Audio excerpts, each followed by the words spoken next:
Donc là, je vais repartir du travail que j'ai déjà effectué et passer à une page vierge. Donc je clique ici. Ça me fera 2 pages en tout sur mon paperboard, comme vous le voyez. Si je veux revenir en arrière, je clique ici ou la page suivante, là. Voilà. Donc ça me fait une page vierge sur laquelle je peux faire ce que je veux. Je pense bien toujours à enregistrer mon travail. C'est important et ça permet de garder des traces aussi. Si vous voulez garder une trace de ce qui a été fait en classe avec les élèves, ce qu'ils ont ajouté, c'est très important. On peut enregistrer avec Active Inspire et donc revenir sur ce qui a été fait. C'est ce qui est intéressant.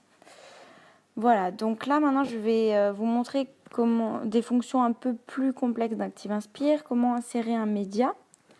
Donc pour ça, on va cliquer sur cet onglet, insérer un média. Ça va vous mener sur votre bureau et vous choisirez l'image que vous voulez. Voilà, donc moi je choisis celle-ci. Elle est très grande, donc j'aimerais la réduire sur ma page. Si je la réduis comme ça, vous voyez bien que ça me la déforme. Donc je ne vais pas procéder de cette façon. Je vais revenir en arrière. Et je vais la sélectionner et cliquer sur l'onglet qui permet de réduire. C'est celui-ci avec la petite étoile. Et donc ça me garde totalement les proportions. Je peux l'augmenter aussi, ça sera la même chose, ça me garde les proportions. C'est ce qui est intéressant. Voilà. Maintenant, je vais vous montrer comment masquer une photo. Il faut cliquer sur masquer ici. Et on ne la voit plus quand on est en mode pas création. Si je reviens en mode création, je la verrai. En mode non création, je ne la vois pas. Ça peut être intéressant comme effet de surprise ou pour travailler avec les élèves dessus. Voilà, c'est une fonction intéressante à connaître. On peut masquer en mode non création.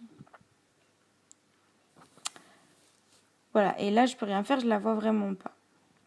L'image. Je peux écrire par-dessus ce que je veux, l'utiliser comme un tableau blanc, et dès que je passerai dans le mode création, on la verra apparaître. Ça peut être un élément de surprise et ça peut aider par rapport à la séance.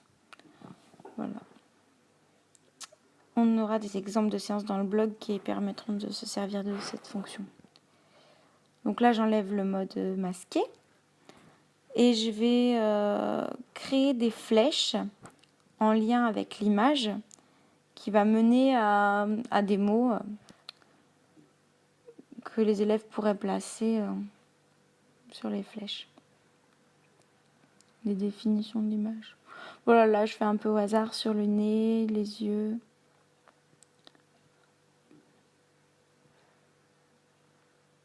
Et je vais créer du texte en dessous des flèches. Peut-être que voilà, je peux leur demander de me décrire l'image et que après ce sera un élément de trace écrite, de leur montrer les flèches avec le texte déjà en dessous.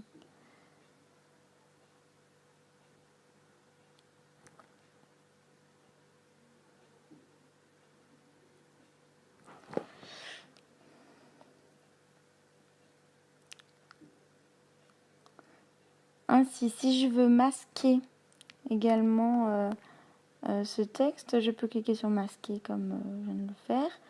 Et donc là, c'est pareil, en mode création, je le verrai. Sinon, je ne le vois pas. Donc là, j'ai masqué toutes les flèches une par une. Et là, si je veux faire autrement avec le texte, pour qu'on ne le voit pas non plus, je voudrais le masquer, mais d'une autre façon, plus ludique pour les élèves. Je vais créer des caches.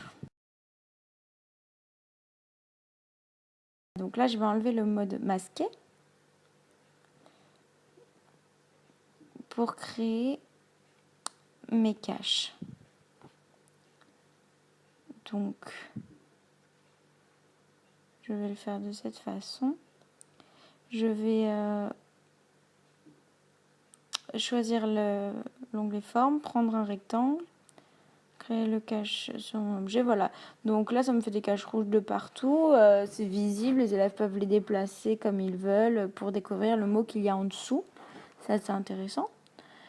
Après, si je veux un élément de surprise autre aussi, je peux le remplir avec la couleur blanche et il ne se verra pas. Donc on verra même pas qu'il y a du texte. Si je remplis aussi à l'intérieur, il y a un contour et un intérieur dans les cadres. Et donc là, on a l'impression qu'il n'y a rien. Et en fait, si on place le curseur au-dessus, on découvre le mot en faisant glisser le rectangle, voilà, le cache. Donc c'est intéressant, c'est ludique.